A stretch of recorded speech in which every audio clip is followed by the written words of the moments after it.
जैन जो होता है ना, इनके साथ सही तरीके से हाथ करके चाहता है, इनको ऐसे हाथ लगाता है कि अब इनके पास कुछ बचता ही नहीं है। ये जो घर होता है ना, ये जैन अपने दोस्त को बेचकर चला जाता है कि भाई जब मैं यहाँ से चला जाऊँगा आप मुझे पैसे दे दें, बिज़नेस के मामले पे मुझे पैसों की ज़रूरत है, ये जो घर होगा ये आपके पास आ जाएगा। क्योंकि मनहल ने साइन कर दिए थे और वो जो फाइल थी ना, ये जैन के पास चली गई थी। माँ यकीन कर चुकी थी जैन के ऊपर कि भाई जैन जो मुझे धोखा नहीं दे सकता, लेकिन जैन ने इनको ऐसे हाथ लगाया है कि अब ये मुकम्मल तौर पर रोड पे आ चुके हैं। तो अब जैन की माँ के पास ऑप्शन क्या बचेगा, क्योंकि ये उस लड़की को हर वक्त बदकार कहती थी, इसके ऊपर झूठे इल्ज़ाम लगाती थी। तो आज ये लड़की इसके साथ मौजूद ना होती तो मेरे ख्याल में ये औरत मुकम्मल तौर पर बर्बाद हो जाती। तो क्या मनहल जो होगी ये अपनी फुप्पो की फेवर में आएगी, इसकी सपोर्ट करने के लिए तैयार हो जाएगी? नेक्स्ट आने वाले साथ में क्या इंटरेस्टिंग ट्विस्ट पैदा हो सकते हैं। ऐसी जैन अपने दोस्त को घर भेजता है तो उसके बाद इसे टाइम देता है कि भाई फलां डेट के बाद या फलां माह के बाद ये घर आप अपने हवाले कर सकते हैं, ये ले सकते हैं। तो जैन जो है पैसे लेता है, पैसे लेने के बाद जो है वो कुछ टाइम के लिए अपनी माँ के साथ राब्ते में रहता है, लेकिन बाद में जो ये अपना नंबर भी ब्लॉक कर देता है, क्योंकि जैन को पता है कि भाई माँ ने परेशान होना है तो मुझे जो वो कॉल आनी है। वो जो दोस्त होता है ना, दोस्त वो फाइल लेकर जो वो पहुंच जाता है जैन के घर में। जैन की माँ मौजूद होती है तो उसके साथ बात करना शुरू कर देते तो कहते हैं कि अपना सामान चुको यहाँ से और चलो, ये जो घर है ये मेरा है। तो जब ये बातें माहिदा बेगम सुनती है तो ये बड़ी परेशान हो जाती है और इसे साफ अल्फाज में इनकार कर देती, क्योंकि इसे यकीन नहीं होता कि भाई जैन ऐसा काम भी कर सकता है। इसे कहती कि ऐसा कैसे हो सकता है, आप झूठ बोल रहे हैं, ये जो फाइल है आप मुझे दे दें, आपकी नीयत के ऊपर मुझे शक हो रहा है, जैन कभी भी ऐसा काम नहीं कर सकता। तो आगे से वो जो लड़का होगा इसे फाइल दे देगा, इससे दिखाएगा कि भाई आप देख लें, इसके ऊपर मनहल के जो साइन भी हैं, अब ये जो घर है इसे मेरे हवाले हो चुका है, मैंने जो है वो मुझसे पैसे लिए हैं, तो इसलिए जो वो अब आप लोगों के पास जो टाइम था इसे हमेशा के लिए ख़त्म हो चुका है, आपने कोई भी चीज़ यहाँ से लेकर नहीं जानी, बस आपकी जो ज़रूरियात की चीज़ें हैं रोज़मर्रा की वो आप अपने साथ लेकर जा सकती हैं। अब फुप्पो अकेली होती है घर में, मनहल होती नहीं है, तो फुप्पो जो है से और भी ज़्यादा परेशान हो जाती है, फुप्पो को समझ तक नहीं आती। ये जो लड़का होता है इसे वार्निंग देकर जाता है कि भाई आपके पास ये टाइम है, 2 दिन का टाइम है, 3 दिन का टाइम है, अगर आपने बात ना मानी तो मैं पुलिस को लेकर आ जाऊँगा। लेकिन फुप्पो इनकार करती है और कहती कि आपने जो कुछ भी करना है करके देख लें, मैं आपकी ये बात नहीं मानूंगी। तो इतने में ये जो बात होती है ना, ये मनहल को बता देती है, मनहल के साथ शेयर करती है। जहाँ वो जो लड़का होता है ना, वो पुलिस को भी अपने साथ लेकर आ चुका होता है, क्योंकि लड़के को इस बात का पता होता है कि भाई इसने बात मानी नहीं, इतनी जिद्दी औरत है। तो जब पुलिस अंदर इंटर होती है, ये दरवाजे के बाहर खड़ी होती है, तो फुप्पो परेशान होती है, मनहल को कॉल करती है कि भाई घर के अंदर ये तमाशा खड़ा हो चुका है। तो मनहल भी फ़ौरन वहाँ से आ जाती है और जब पुलिस को देखती है तो मनहल के चेहरे के ऊपर भी उदासी होती है। ये अपने फुप्पो के पास आती है, फुप्पो वहाँ पर सोफे पे बैठ कर रो रही होती है, बैठ जाती है इसके पास, बातें करना शुरू कर देती है, इसके साथ कहती है कि भाई क्या वजह है, आप क्यों रो रही हो, बाहर पुलिस किस वजह से आई हुई है। तो फुप्पो जो होती है फिर सब कुछ बता देती है कि भाई जैन ने जब हमारे साथ ये धोखा किया, ये जो घर है उसने बेच दिया है। तो ये अल्फाज जब मनहल सुनती है तो मनहल भी इस मामले पे बड़ी उदासी हो जाती है कि ये सब कुछ कैसे हो गया। आप ऐसा करें कि आप जैन के साथ बात करें, उसके साथ रब्ता करें, उससे पूछें कि क्या वाकई उसने ऐसा किया है। तो आगे से फुप्पो कहती है कि भाई उसका जो नंबर है ये भी ऑफ आ रहा है। तो यहाँ पर जो मामला होता है ना, ये गड़बड़ हो जाता है और फिर मनहल को 100% यकीन हो जाएगा कि भाई ये सब कुछ जो वो हकीकत में हो चुका है, हमारे साथ फ्रॉड हो चुका है। तो फुप्पो को पुलिस कहती है, पुलिस जब अंदर इंटर होती है तो फुप्पो को पुलिस कहती है भाई आप हमारे साथ थाने में चलें, वहां पर जाकर जो वो देखा जाएगा, अगर आप ये घर खाली नहीं करेंगे तो हम आपको जो पकड़ कर लेकर चले जाएंगे। अब जब हमारे साथ आप चलेंगे तो उसके बाद जो मामला होगा वो देखा जाएगा। और वो जो लड़का होता है बार बार इनको कहते हैं कि भाई आपने जो वो सामान भी साथ लेकर नहीं जाना। तो मनहल कहती है कि भाई ऐसा कैसे हो सकता है, चलो ठीक है, उसने घर बेच दिया, तो घर बेचने के साथ साथ उसने क्या अपना सामान भी कीमती जो था ये भी बेच दिया है।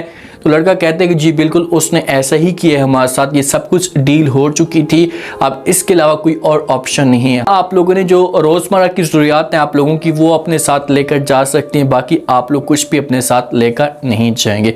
तो यहाँ पर मामला इतना ख़राब हो जाता है कि फुप्पो का अब जैन के ऊपर गुस्सा भी होता है, पछता भी रही होती है, लेकिन अब क्या कर सकती है, जब चिड़िया खेत चुग जाए तो फिर पछताने का कोई भी फायदा नहीं है। अब मनैल जो होगी ना इसे हौसला देगी, इसे बोलेगी भाई आपको परेशान होने की कोई भी जरूरत नहीं है, मैं तुम्हारे साथ हूँ, मैं कुछ करती हूँ, ये जो घर है ये हमारा है, हम कभी भी इस घर को जो वो अपने आप से दूर नहीं होने देगी। ये कोशिशें करना शुरू कर देगी, ये वो जोर लगाएगी भी पता किए जाए कि आखिरकार वजह क्या है और इसके पीछे जैन ने ऐसा की हरकतें क्यों की हैं। फिर ये जैन के साथ रब्ता करने की कोशिश करेगी।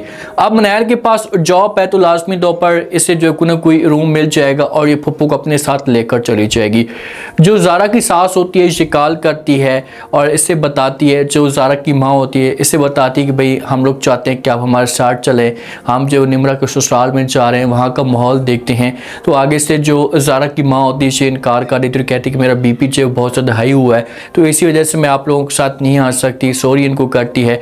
तो आगे से साथ में ज़ारा भी मौजूद होती है, तो ज़ारा की सास ज़ारा को मोबाइल देती है और कहती है कि आप बात कर लें अपनी मॉम के साथ, आपकी मॉम को जो बीपी है ये बहुत हाई हो चुका है। तो ये बातें जब ज़ारा सुनती है तो ज़ारा परेशान हो जाती है, अपनी माँ के साथ बात करना शुरू कर देती है। माँ को कहती है कि माँ जी खैर तो है, आप इतनी उदास इतनी परेशान किस वजह से लग रही हैं और आपका जो बीपी है किस वजह से हाई हुआ है। तो आगे से जो माँ होगी ये सब कुछ बताना शुरू कर देगी। माँ ज़ारा को बोलेगी कि भाई हमारे साथ बहुत बड़ा फ्रॉड हो चुका है, जैन जो वो हमें इतना बड़ा धोखा देकर गया है कि हम कभी भी ये सब कुछ नहीं भूल सकते। तो ज़ारा जो होगी बार बार अपनी माँ से पूछेगी, माँ को बोलेगी कि माँ जी मुझे कुछ बताएं तो सही आखिरकार हुआ क्या है। तो फिर ऐसा माँ जो होगी ये ज़ारा को भी बताना शुरू कर देगी। ज़ारा को बोलेगी कि भाई ये जो घर है ये हमारे हाथ से जा चुका है, अब हमारे पास कुछ भी नहीं रहा, हम मुकम्मल तौर पर रोड पे आ चुके हैं।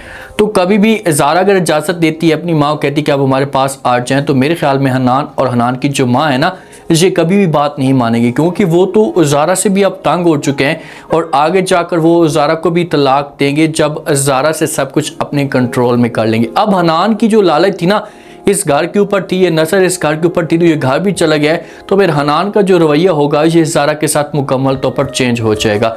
अब ज़ारा के सामने हनान की स्थिति कैसे खुलेगी, देखिए कि जब मार्च होगी ये ज़ारा के साथ बात करेगी कि आप ऐसा करेंगे, एक जो शॉप है ये आप हमें दे दें क्योंकि अब निज़ाम तो नहीं चल रहा, तो हम चाहते हैं कि शॉप को बेचें या कोई अपना बिजनेस स्टार्ट करे ताकि सर्कट चलाया जा सके। तो जब ज़ारा हनान के साथ बात करेगी तो आगे से जो हनान होगा ये सारे के सारे पैसे पहले ही खा चुका होगा, तो इस वजह से इनकार कर देगा ज़ारा को बोलेगा कि मैंने आपको बोला है कि भाई हमने निमी की शादी करवानी है, उस पर सारा का सारा पैसा खर्च हो चुका है, तो इसी वजह से अब कुछ भी नहीं हो सकता। तो फिर मामला बिगड़ना शुरू हो जाएगा ज़ारा और हनान के बीच में। जब मामला बिगड़ेगा तो फिर हनान जो होगा खुलकर ज़ारा को जो तलाक की धमकी देगा कि भाई अगर आपने ऐसा कुछ करने की कोशिश की तो आपको मैं तलाक दे दूंगा, क्योंकि आपने खुद मुझे दिया है तो अब आप मुझे मजबूर नहीं कर सकती। तो इस तरह से ज़ारा को फिर पता लग जाएगा कि ज़ारा हनान जो वो कितना घटिया किस्म का इंसान है। मनैल और पप्पू के पास क्या ऑप्शन है, ये दोनों कहाँ जा सकती। एक तो ये हो सकता है कि ये अपने हॉस्टल के अंदर लेकर चली जाए, लेकिन वहाँ पर स्टाफ वाले रह रहे होंगे तो लाजमी तौर पर पप्पू जो वो नहीं रह सकती। हाँ मुलाजमा के तौर पर काम अगर करना चाहती फिर रह सकती, लेकिन इनको जो वो नरगिस ही काम आएगी। नरगिस जो होगी ना, जब वलीद और नरगिस को इस बात का पता चलेगा तो ये फिर इनकी सपोर्ट करने के लिए आ जाएंगे और नरगिस जो होगी ये माहिदा को बोलेगी कि भाई अगर आपको कोई प्रॉब्लम ना हो तो आप हमारे साथ आ सकते हैं। फिर इनको अपने घर में लेकर जाएगी और फिर इस तरह से जो माहिदा बेगम को अपनी गलती का एहसास होगा कि शायद हम जो वो जिनको पराया समझ रहे थे ये हमारे अपने ही। अब देखते हैं कि नेक्स्ट एपिसोड के अंदर क्या होता है, क्या कुछ टाइम के लिए जो पप्पू जेल भी जा सकती है। उम्मीद है आज का रिव्यू, आज की टीजर आप लोगों को पसंद आया होगा। आपने कमेंट सेक्शन में लास्ट में बताना आपको क्या लगता है, क्या नेक्स्ट आने वाली के साथ में जब वो मनैल और पप्पू से घर हमेशा के लिए चला जाएगा। अगर ये कुछ टाइम मांगते हैं तो उसके बाद फिर मनैल क्या करेगी, क्योंकि मनैल की ये निशानी भी है तो वो ये घर नहीं छोड़ना चाहती। तो क्या मनैल जो कि ये लोन पे पैसे ले सकती है, अगर लोन पे से कुछ पैसे मिलते हैं और फिर भी रकम पूरी नहीं होती तो क्या ये वलीद की भी सपोर्ट मांग सकती है। लास्ट में फीडबैक दें और सब्सक्राइब भी लास्ट में कर दें। शुक्रिया।